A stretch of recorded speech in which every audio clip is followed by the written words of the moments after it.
മൂവാറ്റുപുഴ നഗരസഭയിലും സമീപ പഞ്ചായത്തുകളിലും UDF വലിയ വിജയം നേടിയതിനു പിന്നിൽ വലിയ സാമ്പത്തിക അതിപ്രസരവും വോട്ട് കച്ചവടവും നടന്നതിനാലെന്ന് CPM Muvattupuzha area secretary Aneesh M. Mathew. പല വാർഡുകളിലും LDF തോറ്റത് 50 വോട്ടുകളിൽ താഴെ മാത്രമാണെന്നും വർഗീയ പ്രസ്ഥാനങ്ങളെ കൂട്ടുപിടിച്ചാണ് UDF ഇത്തരത്തിൽ വലിയ വിജയം കരസ്ഥമാക്കിയതെന്നും അനീഷ് M. മാത്യു പ്രതികരിച്ചു. സംസ്ഥാന സർക്കാരിനെതിരെയുള്ള വികാരമല്ല ഇത്തരത്തിലുണ്ടായ ജനവിധിക്ക് കാരണമെന്നും അദ്ദേഹം പറഞ്ഞു. മൂവാറ്റുപുഴ നഗരസഭയിലും സമീപ പഞ്ചായത്തുകളിലും UDF വിജയം നേടിയതിന് പിന്നിൽ വലിയ സാമ്പത്തിക അതിപ്രസരവും വോട്ട് കച്ചവടവുമാണെന്ന് CPIM Muvattupuzha area secretary Aneesh Mathew ആരോപിച്ചു. മൂവാറ്റുപുഴ നഗരസഭ തന്നെ എടുത്തു കഴിഞ്ഞാൽ പൊതുവിൽ നോക്കുമ്പോൾ തന്നെ നമുക്കറിയാം ചില വാർഡുകളിലെ അവസ്ഥ. 1-ാം വാർഡ്, അതേപോലെ തന്നെ 9-ാം വാർഡ്, അങ്ങനെ ചില വാർഡുകളിലും അതേപോലെ തന്നെ നഗരസഭയിലാകുവാനും ഒറ്റ നോട്ടത്തിൽ പറഞ്ഞു കഴിഞ്ഞാൽ വലിയ രീതിയിലുള്ള സാമ്പത്തിക അതിപ്രസരം കൊണ്ട് വോട്ട് കച്ചവടം നടത്തുന്ന ഒരു സാഹചര്യം നിലവിലുണ്ടായിട്ടുണ്ട്. പണം കൊടുത്ത് എന്തും നേടാം, അല്ലെങ്കിൽ മനുഷ്യൻ്റെ ജീവിതാവസ്ഥയെ പണം കൊടുത്ത് വിലക്കെടുക്കുന്ന ഒരു സാഹചര്യമാണ് ഒട്ടുമിക്ക വാർഡുകളിലും ഉണ്ടായിട്ടുള്ളത്. അതുമാത്രമല്ല, തെരഞ്ഞെടുപ്പിലിപ്പോൾ എടുത്തു നോക്കിക്കഴിഞ്ഞാൽ മുനിസിപ്പാലിറ്റി 6 വാർഡോളം 50 വോട്ടിൻ്റെ താഴെയാണ് ഇടതുപക്ഷ ജനാധിപത്യ മുന്നണി തോൽക്കുന്ന സാഹചര്യം ഉണ്ടായി. അതിൽ BJPക്ക് നല്ല മെജോറിറ്റി ഉള്ള വാർഡിൽ 4-ാം വാർഡിൽ ഉൾപ്പെടെ 3 വോട്ടിനാണ് ഇടതുപക്ഷ ജനാധിപത്യ മുന്നണിയുടെ തോൽവി ഉണ്ടാകുന്നത്. അവിടെ ഉൾപ്പെടെ UDFന് കിട്ടിയത് 26 വോട്ട് മാത്രമാണ് UDFന് കിട്ടുന്ന സാഹചര്യം ഉണ്ടായത്. അതേപോലെ വാർഡ് 9 നിങ്ങൾ നാട്ടുകാരെല്ലാവരും ഒരേ സ്വരത്തിൽ നോക്കിക്കണ്ട ഒരു വാർഡാണ്, ജയിക്കണമെന്ന് ആഗ്രഹിച്ച വാർഡാണ്. അവിടെ ഉൾപ്പെടെ നമുക്കറിയാം അമിതമായിട്ടുള്ള ഒരു തെരഞ്ഞെടുപ്പിൽ കാണാത്ത രീതിയിലുള്ള സാമ്പത്തിക ഇതും അതുപോലെ തന്നെ ജാതി, അതായത് ശക്തമായിട്ടുള്ള വർഗീയ പ്രസ്ഥാനങ്ങളെ കൂട്ടുപിടിക്കുന്ന ഒരവസ്ഥയും. ഇതൊരു ജനാധിപത്യ പാർട്ടി എന്ന് അവകാശപ്പെടുന്ന കോൺഗ്രസ് ഉൾപ്പെടെ ശക്തമായിട്ടുള്ള വർഗീയതയെ കൂട്ടുപിടിക്കുന്ന സാഹചര്യം ഉൾപ്പെടെ മൂവാറ്റുപുഴ മുനിസിപ്പാലിറ്റിയിൽ ഉണ്ടായിട്ടുണ്ട് എന്നുള്ളതാണ് പൊതുവിൽ ഈ തെരഞ്ഞെടുപ്പുമായിട്ട് ബന്ധപ്പെട്ടുകൊണ്ട് ഓരോ പ്രദേശം എടുത്ത് നോക്കിക്കഴിഞ്ഞാലും നമുക്ക് കാണാൻ വേണ്ടി സാധിക്കുന്നു.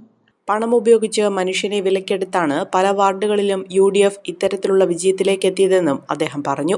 നഗരസഭ 1-ാം വാർഡിലും 9-ാം വാർഡിലും നടന്നത് ഇതിനുത്തമ ഉദാഹരണമാണെന്നും അനീഷ് മാത്യു ആരോപിച്ചു. നഗരസഭയിലെ പല വാർഡുകളിലും 50 വോട്ടിൽ താഴെ മാത്രമാണ് വിവിധ UDF സ്ഥാനാർത്ഥികളുടെ ഭൂരിപക്ഷം.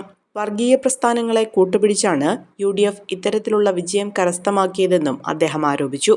അതേസമയം UDF കോട്ടകളായ 12, 13 വാർഡുകളിൽ മികച്ച പ്രകടനം നടത്താനായെന്നും 12-ാം വാർഡിൽ വിജയം നേടാനും 13-ാം വാർഡിൽ മികച്ച മത്സരം കാഴ്ചവെക്കാനും സാധിച്ചത് LDFന്റെ വിജയമാണെന്നും അദ്ദേഹം പറഞ്ഞു.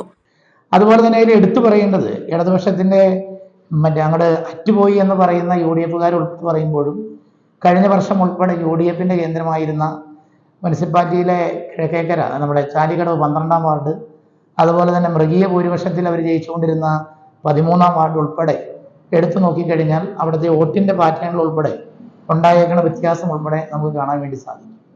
ചില പ്രദേശങ്ങളിൽ ഇവരുടെ തെറ്റായ ഒരു വഴക്കത്തിന് കീഴിൽ ചില ആളുകളെങ്കിലും വീണു പോയിട്ടുള്ളതാണ് ഈ തോൽവിക്ക് കാരണമായി ഞങ്ങൾ കണക്കൂട്ടുന്നത്.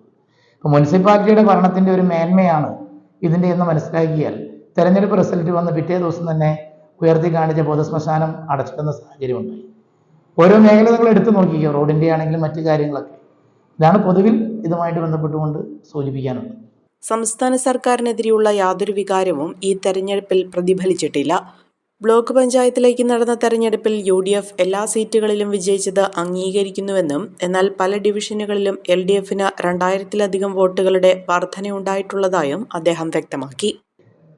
മൂവാറ്റുപുഴ ബ്ലോക്ക് പഞ്ചായത്തിലുണ്ടായ തോൽവി ഞങ്ങൾ അംഗീകരിക്കുകയാണ്.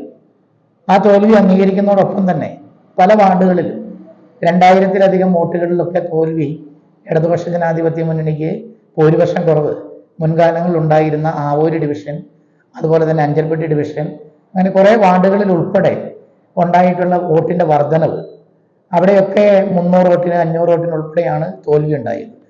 തോൽവിയായിട്ട് അംഗീകരിക്കുന്നതോടൊപ്പം തന്നെയാണ് ഇത് ചൂണ്ടിക്കാണിക്കുന്നത്. മാറാടിയിൽ 28 വോട്ടിൻ്റെ വ്യത്യാസത്തിനാണ് ബ്ലോക്ക് ഡിവിഷനിലേക്ക് തോൽക്കുന്ന ഒരു സാഹചര്യം ഉണ്ടായത്. വാർഡുകളിൽ ഉണ്ടായ ഒരു പ്രശ്നം ബ്ലോക്ക് ഡിവിഷനിലേക്ക് ഉൾപ്പെടെ ബാധിച്ചതായിരിക്കാം ഇതിന് കാരണമെന്നുള്ളതാണ്. തോൽവിയെ ഞങ്ങൾ തോൽവിയായിട്ട് തന്നെ ബ്ലോക്ക് പഞ്ചായത്തിലാണെങ്കിലും വിവിധ ഗ്രാമപഞ്ചായത്തുകളിലാണെങ്കിലും ഉണ്ടായ തോൽവിയെ തോൽവിയായിട്ട് തന്നെയാണ് ഞങ്ങൾ കാണുന്നത്. അതിൽ അടിസ്ഥാനപരമായി വാർഡ് തലത്തിൽ ഉൾപ്പെടെ ഏതെങ്കിലും തരത്തിലുള്ള പോരായ്മ ഇടതുപക്ഷ ജനാധിപത്യ മുന്നണിക്കോ പ്രവർത്തകരുടെ ഭാഗത്തു നിന്നോ നേതാക്കന്മാരുടെ ഉൾപ്പെടെ ഭാഗത്തു നിന്നോ ഉണ്ടായിട്ടുണ്ടെങ്കിൽ അതുൾപ്പെടെ കണ്ടെത്തി ആ പോരായ്മ എന്താണെന്ന് മനസ്സിലാക്കി ആ പോരായ്മ തിരുത്തിക്കൊണ്ട് ജനങ്ങളുടെ ഇടയിൽ തന്നെ ഇത്രയും നാളും നടത്തിയ അതേ ഊർജത്തോടു കൂടി തന്നെ സംഘടനാ പ്രവർത്തനത്തിൽ മുൻപന്തിയിൽ ഞങ്ങൾ തെറ്റുകൾ തിരുത്തിക്കൊണ്ട് പോകും എന്നുള്ളതാണ് അതുമായിട്ട് ബന്ധപ്പെട്ടുകൊണ്ട് സൂചിപ്പിക്കാനുള്ളത്. LDFന്റെ നേതൃത്വത്തിൽ വാർഡ് തലത്തിലുൾപ്പെടെ കമ്മിറ്റികളും പൊതുയോഗങ്ങളും ചേർന്ന് പരാജയത്തിന്റെ കാരണം കണ്ടെത്തി അവ പരിഹരിച്ച് ശക്തിയായി തന്നെ മുന്നോട്ടു പോകുവാനുള്ള ശ്രമമുണ്ടാകുമെന്നും അനീഷ് മാത്യു വ്യക്തമാക്കി. പ്രാദേശിക പ്രശ്നങ്ങൾ കൊണ്ട് മാത്രമാണ് ഇത്തരത്തിൽ LDFന് തിരിച്ചടി ഉണ്ടായിട്ടുള്ളതെന്നും സംസ്ഥാന സർക്കാരിനെ ബാധിക്കുന്ന യാതൊരു പ്രശ്നങ്ങളും ഉണ്ടായിട്ടില്ലെന്നും അദ്ദേഹം പറയുന്നു. ആരെയും കൊതിയോടെ ഉണർത്തുന്ന ഹൈസയുടെ രുചിയും മണവും ഇനി നിങ്ങളിലേക്കും.